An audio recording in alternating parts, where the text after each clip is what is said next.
gobernador Félix.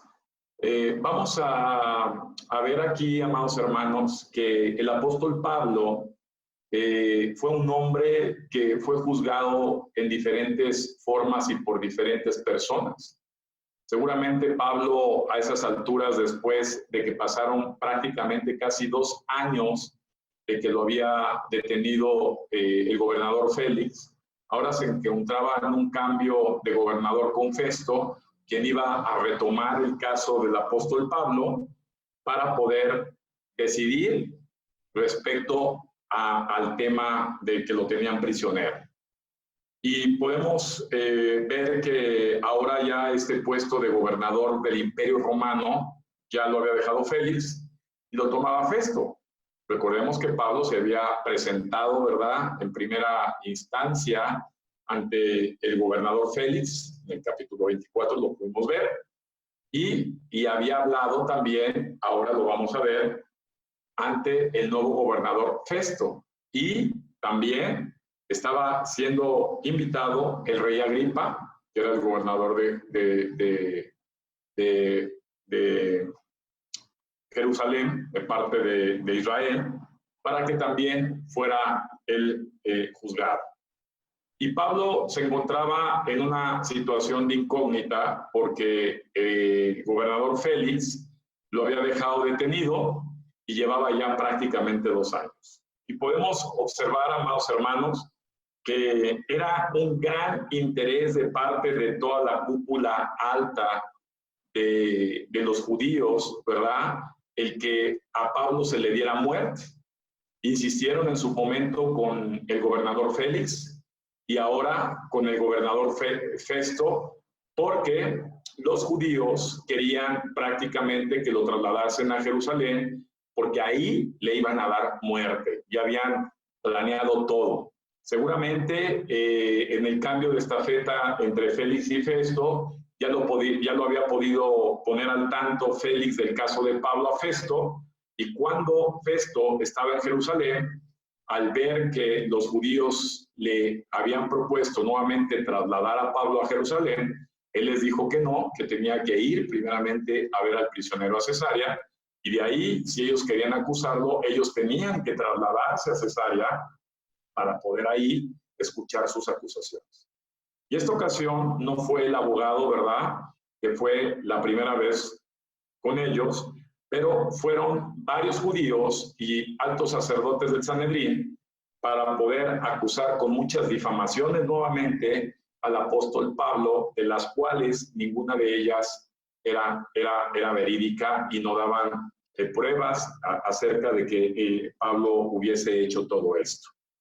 Y podemos ver, amados hermanos, y preguntarnos aquí que antes de que el gobernador Félix saliera de su puesto, había, siendo un hombre corrupto, siendo un hombre, un político gobernante corrupto, en lugar de haber movido su corazón para poder recibir el testimonio y el mensaje que Pablo le había dicho acerca de Jesucristo, él, al ser un hombre no salvo, ¿verdad?, se fue a lo que él era y dio muestras en su conducta de que era un hombre corrupto, y le trató de inducir a Pablo una mordida para poderlo dejar salir de la cárcel.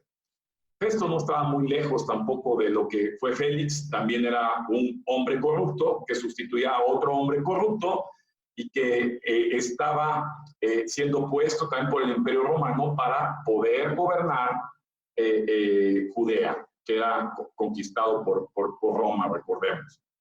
Y aquí la pregunta, amados hermanos, se nos hace decir, ¿por qué Pablo, sabiendo que estaba en una grave situación respecto a su destino y riesgosa su propia vida, ¿por qué no Pablo pudo negociar, ¿verdad?, hasta cierto punto con Félix para que lo dejaran en libertad? ¿Por qué Pablo tuvo que esperar ahí a tratar de que las cosas se dieran solas para poder salir de este gran problema en el que estaba inmerso? Y podemos ver, amados, como comentábamos el estudio pasado, la integridad de un corazón como el apóstol Pablo, ¿verdad?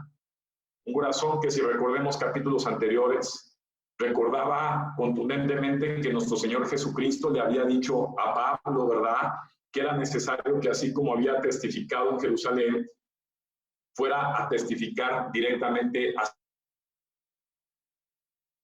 Roma. Y eso lo recordaba seguramente Pablo en su corazón y en su mente. Era un mensaje de parte de Jesús, donde decía que era necesario que Pablo fuera hasta Roma para poder ahí seguir hablando del reino de los cielos y dar ese mensaje.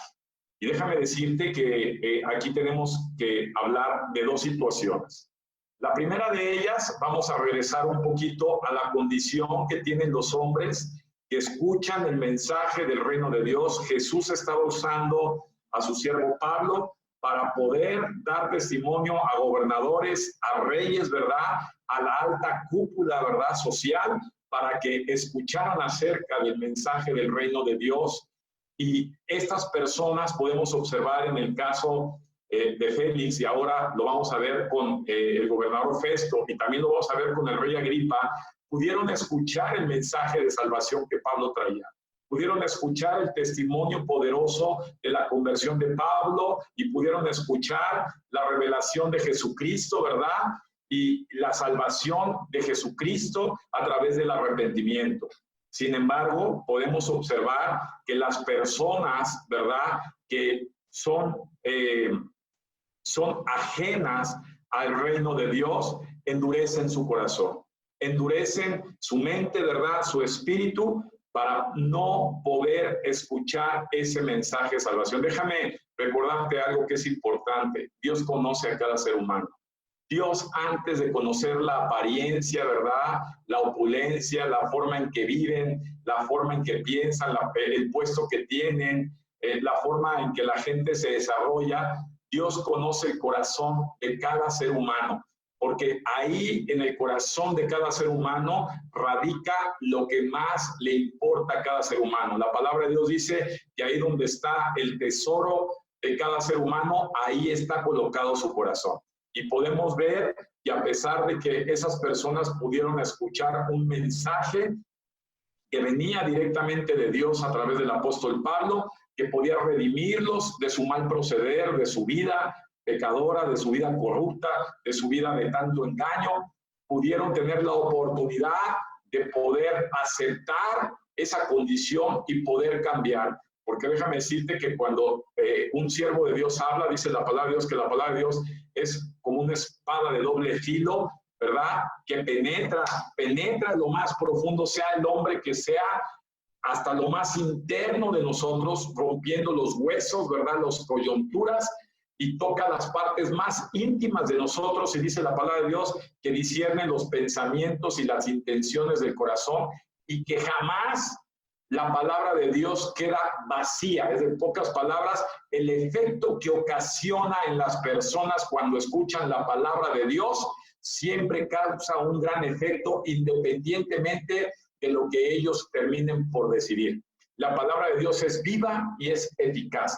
Y Pablo había expuesto la palabra de Dios ante esos gobernantes, ante esa cúpula, ¿verdad? Lo habían escuchado tanto los sacerdotes como los altos mandos, los gobernadores, el rey, y más adelante vamos a ver hasta Roma, ¿verdad? Porque hasta el mismo emperador romano tuvo que escuchar ese mensaje de salvación y seguramente hizo su efecto la palabra de Dios. Pero aquí viene una observación importante, amado. Cada persona determina su reacción con respecto a eso que está ocasionando la palabra de Dios. O puede ser una reacción de reconocimiento y de arrepentimiento, donde dice, efectivamente, la condición que tengo yo como persona es esta, y poder venir a dar un paso, decir, ¿sabes qué? Sí me reconozco y sí me arrepiento, o simplemente dejar pasar por alto esa palabra que quedó clavada en su corazón y en su mente y seguir su vida, ¿verdad? Y podemos desafortunadamente en estos tiempos observar que muchas personas en los tiempos en que estamos viviendo se encuentran sin congregación.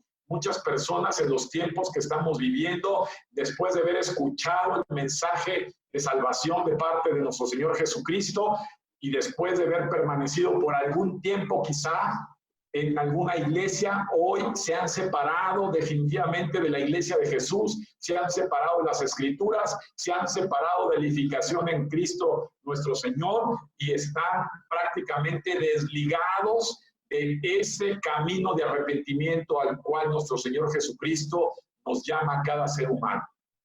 Y desafortunadamente, amados hermanos, muchas personas inclusive llegan a permanecer dentro de las iglesias, pero su corazón no le pertenece a Dios. Le pertenece seguramente a los tesoros, que pueden ser muchos. En este caso, vemos que los tesoros de estos dos gobernadores eran las riquezas, eran los placeres, era la diversión, era el poder. Y hemos visto a través de los años que hay muchas personas que desisten por un amor humano, por un novio, por una novia, por un hijo, por una hija, ¿verdad? Desisten por un trabajo, desisten por una amistad. En fin, puede haber muchos tesoros que son los que marcan la prioridad en el corazón de muchas personas. Y vemos que a través de los años muchas personas han desistido, ¿verdad?, del verdadero mensaje de Jesús, porque el corazón de ellos no han querido que sea perteneciente a Jesucristo. Y déjame decirte, amado hermano, y recordarte que la palabra de Dios dice con mucha claridad que nadie puede servir a dos amos. O aborrecerá a uno o al otro, pero nadie puede servir a dos amos. La palabra de Dios nos exhorta, ¿verdad?, que nuestro corazón solamente le debe permanecer a Dios. Nuestro corazón no puede ser un corazón dividido, teniendo un pie en las riquezas del mundo, teniendo un pie en los placeres del mundo, teniendo un pie en el sistema y en la moda del mundo y otro pie en la iglesia. No puede ser así. En estos tiempos, amados hermanos, son tiempos de definición y a todos nos llega el momento de definir a quién vamos a seguir. O seguimos nuestra propia deseo, nuestra propia necesidad, nuestra propia voluntad, o rendimos nuestra voluntad o negamos nuestra necesidad para poder rendirnos a Jesucristo, o estamos fuera. Y desafortunadamente hemos visto en estos capítulos como hombres como el gobernador Félix y ahora Festo, ¿verdad?, y sus esposas, sus respectivas esposas y toda la corte, ¿verdad?, que ha estado ahí presenciando esos juicios de Pablo, y Pablo como daba testimonio del reino de Dios, cómo ellos decidieron, amados hermanos, a pesar que la palabra y el evangelio penetró en sus vidas, decidieron no convertirse a Jesucristo. En pocas palabras, decidieron que era más valioso para ellos el tesoro que guardaban en su corazón que poner ese tesoro nuevo llamado Jesucristo en sus vidas. Y hoy, amado hermano, tenemos que recapacitar que en estos tiempos tenemos que definirnos, tenemos nuevamente que meditar y decir si lo más preciado que hay en mi corazón es Jesucristo o no. Si lo más preciado que hay en mi corazón es Jesucristo, entonces le debo servir, le debo seguir sin condición alguna, porque no hay nada más grande que pueda yo amar que a mi Señor Jesucristo. Y eso es algo que cada persona debe tomar su propia definición, su propia decisión, su propia directriz y dirección, porque, amado hermano, hoy hay muchas personas que viven un engaño. Déjame decirte que el hecho de que tú asistas a una iglesia o que leas la Biblia o que te llames cristiano o que escuches estudios bíblicos como los que estamos dando hoy, no necesariamente eso quiere decir que tu corazón le pertenezca a Jesús. El corazón que le pertenece a Jesús es porque ese corazón, el único tesoro que guarda y tiene dentro de él es para Jesucristo. No hay otro. Podrás amar a tus hijos, podrás amar a tu esposo, a tu esposa, a tu padre, a tu madre, pero no más que a Jesucristo. Y déjame decirte que los tiempos donde se prueba de qué está lleno tu corazón siempre llegan para cada cristiano. Siempre Dios permite, ¿verdad? Dios es un Dios de pruebas. Dios siempre comprueba que efectivamente en el corazón de cada persona que dice y decide seguir a Jesucristo, realmente esté Jesucristo como el tesoro más apreciado en su corazón. Y es momento, amado hermano, de definirnos, ¿verdad? De decidir, porque, amado hermano, no podemos servir a Dios y a las riquezas. No podemos servir a Dios y seguir amando al mundo. No podemos amar a Dios y seguir amando nuestros deseos, nuestras necesidades, nuestros placeres. Está llegando el tiempo de la determinación, el tiempo de la decisión, de la verdadera iglesia santa que está esperando la llegada del Señor Jesucristo. Y esos son tiempos, amados hermanos, donde nuestro corazón debe definirse, donde nuestro corazón debe decidir, donde nuestro corazón ya no puede estar divagando, puede estar pensando que no es el tiempo, que todo es el momento, que falta mucho todavía por cursar. Y déjame decirte que la Biblia nos recuerda una y otra vez que Él llegará el tiempo como un ladrón en la noche, es decir, cuando menos nadie lo espere. Y es momento, amados hermanos, que al estudiar la palabra de Dios recordamos que muchas personas pueden sensibilizar, ¿verdad?, su corazón a Jesucristo, como muchas personas pueden cerrar su corazón a Jesucristo. Muchas personas, ¿verdad?, pueden escuchar un mensaje de Jesucristo y poder abrir su corazón y decir, sí, en verdad, soy esta clase de persona, pero yo quiero cambiar porque el mensaje de Jesucristo es bien apreciado en la vida de esa persona.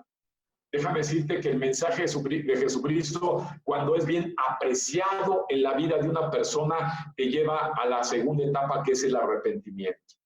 Una persona que no pasa la segunda etapa del arrepentimiento, quiere decir que no ha pasado la primera etapa de apreciar, ¿verdad?, el mensaje, ¿verdad?, de Jesucristo, de su palabra, porque recordemos Juan capítulo 1, versículo 1, dice que en el principio era el verbo era con Dios y el verbo es Dios.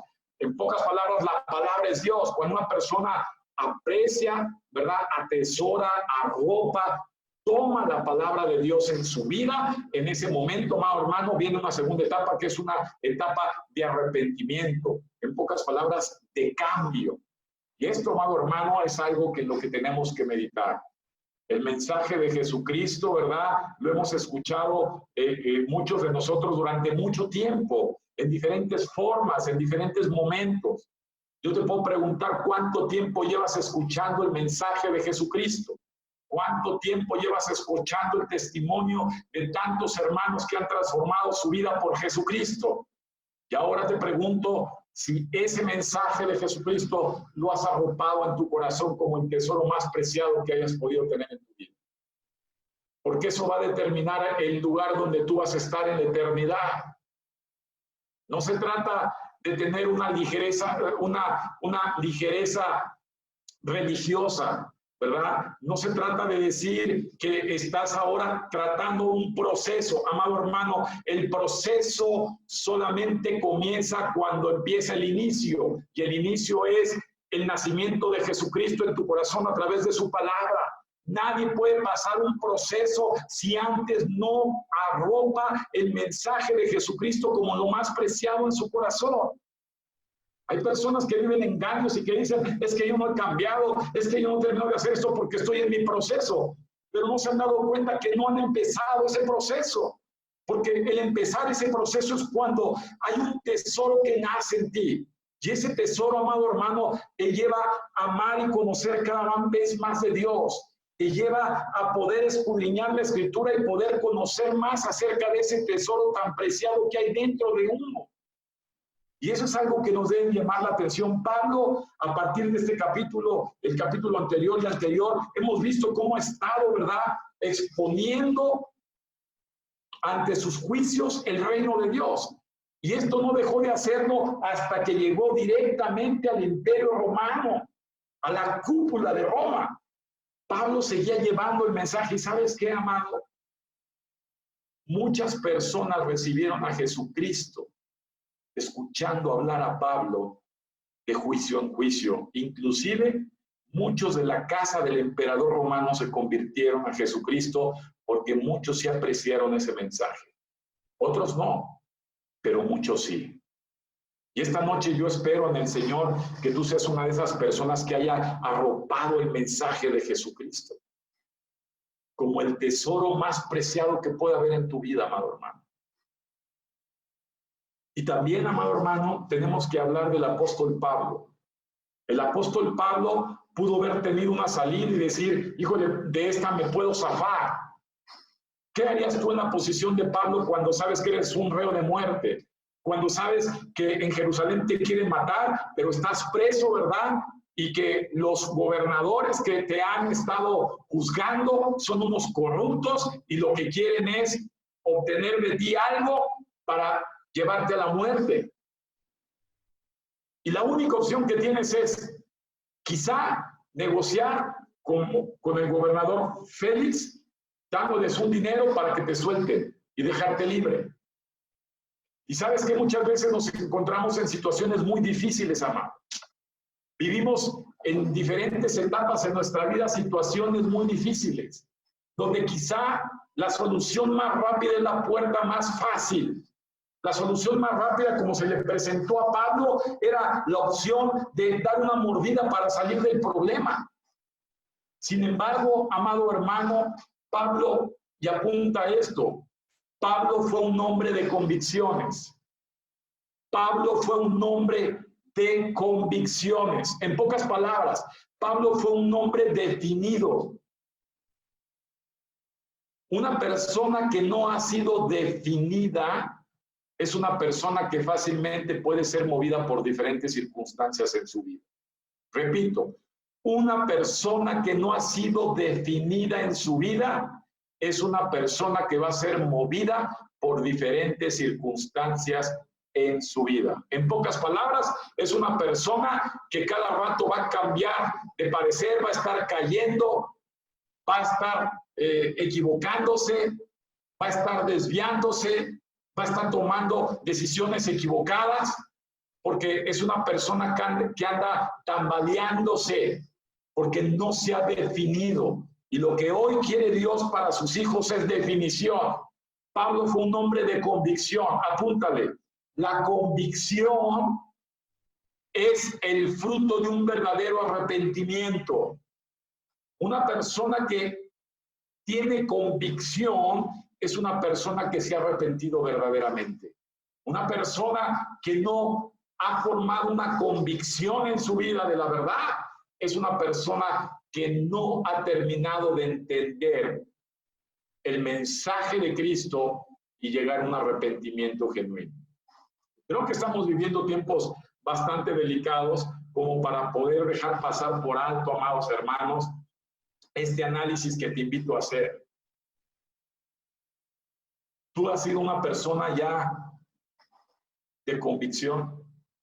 Es una persona que puedes decir que estás convencida de la verdad, que ese convencimiento de la verdad te ha llevado a una convicción de conducta, a una convicción de pensamiento, a una convicción de decisión. Déjame decirte que los hombres y las mujeres de Dios deben marcar una pauta de convicción en su vida.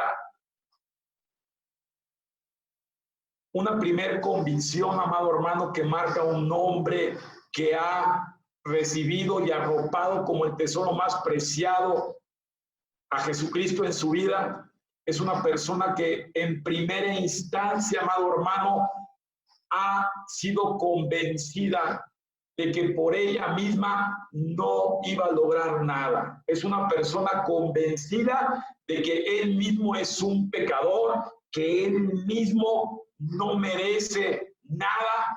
Es una persona que se ha dado cuenta de su naturaleza pecaminosa, de su gran debilidad, de su incapacidad, escucha esto, amado, de independencia para guiar correctamente su vida. Una persona que en verdad ha recibido el mensaje de salvación se da cuenta la gran dependencia que tiene uno de Dios para poder proyectar adecuadamente nuestra vida hasta la eternidad.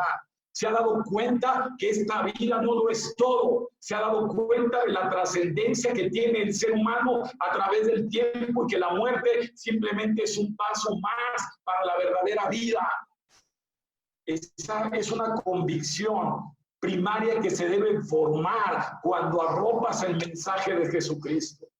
La segunda convicción que debe quedarnos claro es que Jesús no es ningún profeta, simplemente, que Jesús no fue un maestro, simplemente, que Jesús no fue un sacerdote, simplemente.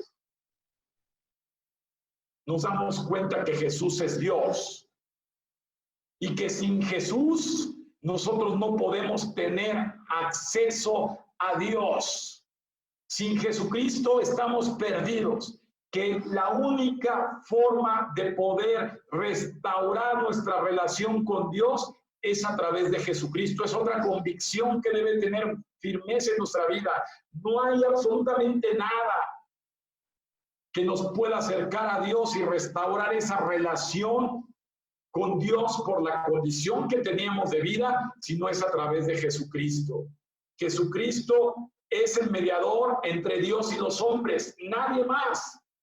Esa es una convicción profunda que debe caber en nuestra mente, en nuestro corazón. Cuando nosotros nos dirigimos a Dios, siempre estamos pensando en la persona de Jesucristo, porque Jesucristo es el que abre la puerta para hablar con Dios.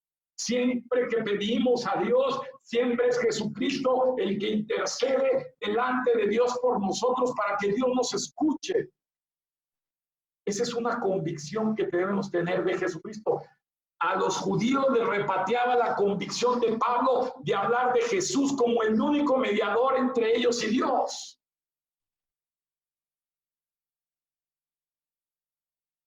Y otra convicción, amado hermano, poderosísima que debemos de tener cuando arropamos en lo más precioso de nuestro corazón el mensaje de salvación, es la veracidad de la palabra de Dios.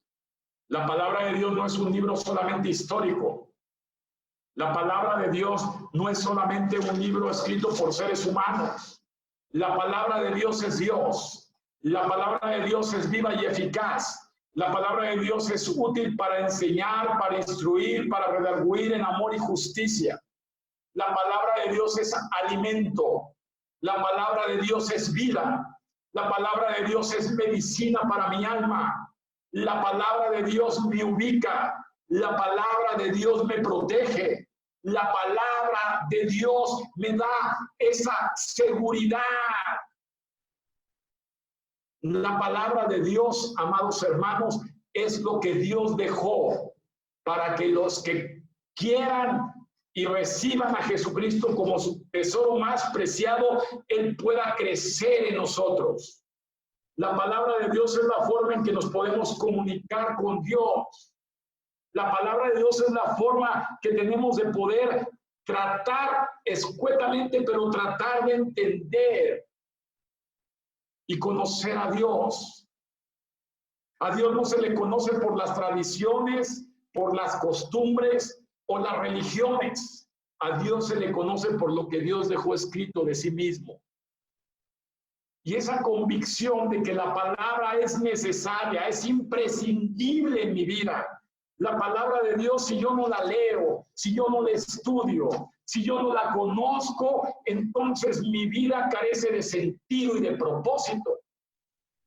Si la palabra de Dios yo la ignoro, amado hermano, eso quiere decir que el tesoro más preciado en mi corazón no es Jesucristo. La palabra de Dios es mi vida.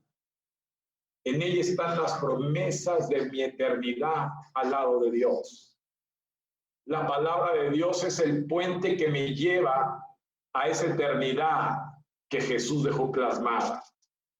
Amado hermano, Pablo fue un hombre de convicciones, por eso es que la salida falsa de la mordida no venía en su mente, lo pudo haber hecho, se lo ofreció Félix. Y Festo lo que quería era también obtener algo. ¿Y sabes qué? Pablo fue un hombre de convicciones, sabía perfectamente, estaba convencido hacia dónde tenía que ir. ¿Y sabes qué? Las personas que están convencidas hacia dónde tienen que ir, Dios las ayude en ese caminar. Cuando la visión de tu mente rebasa el tiempo finito que tienes en esta tierra, y esa visión es más allá de ese tiempo y es en la eternidad, empiezas a tener claridad de qué es lo que debes de hacer y por dónde tienes que ir. Hoy vivimos un mundo donde la gente vive sin un destino. Hoy vivimos un mundo donde la gente carece de identidad. Hoy vivimos un mundo donde la gente vive por vivir y termina sobreviviendo. Hoy vivimos un mundo donde la vida para la gente se le hace poco y por eso la desparraman y la tratan de vivir ampliamente, pero sin ningún sentido. Debemos aprender, amados hermanos, que debemos aprender de lo que Dios dejó escrito de este hombre llamado Pablo. Tenemos que formar convicciones. Si has recibido un mensaje de la verdad de Dios, tienes que aprender a formar convicciones, porque ¿sabes qué? Las convicciones definen tus límites. Las convicciones que vas formando en Dios definen tus límites. Y por lo tanto no puedes salirte de este andar para llegar al destino que Dios ha marcado en tu vida. Una persona que no ha formado convicciones no ha definido límites. Y por eso la gente vive sin límites. Esto, amado hermano, nos debe llevar a que en la vida tendremos diferentes vicisitudes. La Biblia dice, en el mundo tendréis aflicciones. No dijo que en el mundo iba a ser placentero, iba a ser todo gozoso y todo muy hermoso y armónico. No. Dijo que en el mundo íbamos a tener aflicciones. Debemos de enfrentar diversas dificultades, diversas pruebas. ¿Por qué? Porque eso nos ayuda para que las convicciones que vayamos formando se hagan cada vez más firmes y más fuertes. Cuando tú tienes una convicción de la verdad de Dios, ¿sabes qué, amado? Ninguna acechanza de Satanás con puertas falsas como la que le ofreció Pablo, le ofreció Satanás a Pablo a través de Félix, como una mordida, no caes. Recordemos que Efesios capítulo 6 dice claramente que la lucha que tenemos como seres humanos no es algo físico, es algo que tiene un origen espiritual. El demonio, los demonios están atentos a presentarte siempre salidas falsas, salidas rápidas, salidas espontáneas, para poderte desviar del destino que Dios ya ha trazado en tu vida. Los vicios es una salida falsa. Los placeres es otra salida falsa. La flojera, la apatía son salidas falsas. La rebeldía es una salida falsa. La desobediencia es una salida falsa. La mentira es una salida falsa. La vanidad es una salida falsa. Y podemos ver que en la vida, en las pruebas, siempre tendremos, ¿verdad?, oportunidades para aparentemente salir del momento con salidas falsas, pero un hombre de convicciones no cae en ellas. Un hombre de convicciones está blindado por las acechanzas de Satanás, amado. Un hombre de convicciones siempre va a hacer su vida en línea recta como Dios la ha trazado.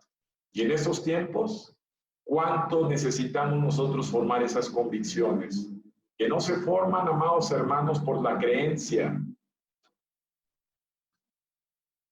La creencia déjaselas a las religiones. Las convicciones se forman a través del conocimiento de la palabra de Dios. Y a partir de ahí comienza tu fe. Recordemos que el fe es por el oír y el oír por la palabra de Dios. y que sin fe nadie puede agradar a Dios.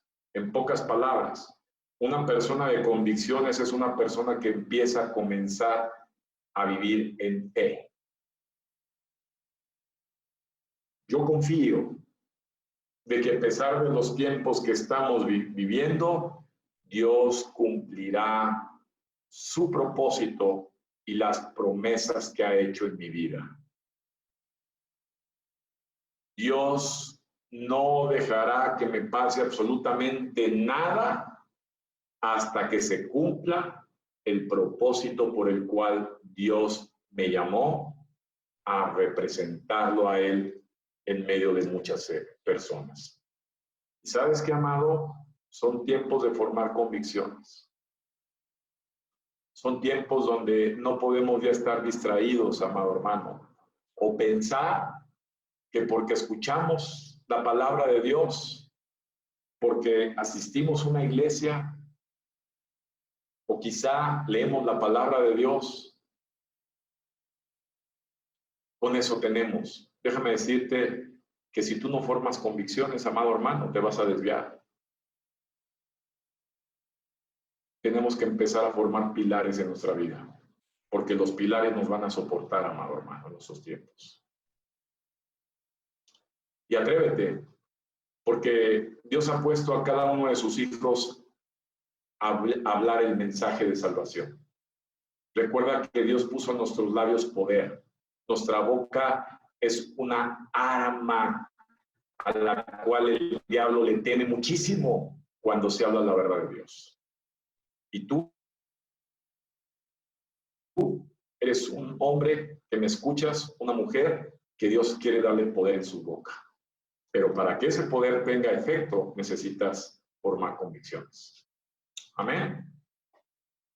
Pablo, capítulo 25, ¿verdad? Vamos a seguir el jueves que entra en el capítulo 26. Ahí vamos a ver nuevamente, ¿verdad?, cómo Pablo expone nuevamente el mensaje de salvación ahora al rey Agripa, ¿verdad?, y a Berenice, su esposa, ¿verdad?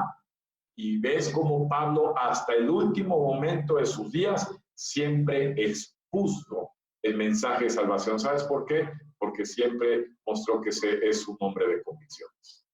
Así que, amado hermano, anímate. No es tarde para formar convicciones en la vida. Recuerda que si tú no formas convicciones, vas a ser arrastrado por cualquier situación que se presente. Y Dios quiere mantenerte firme como una persona definida en convicciones. Dios te ama. Dios te ama muchísimo. Dios desea cosas buenas para ti, pero necesitamos despertar y darnos cuenta de ese gran amor. Y Dios quiere que comencemos formando convicciones. Amén.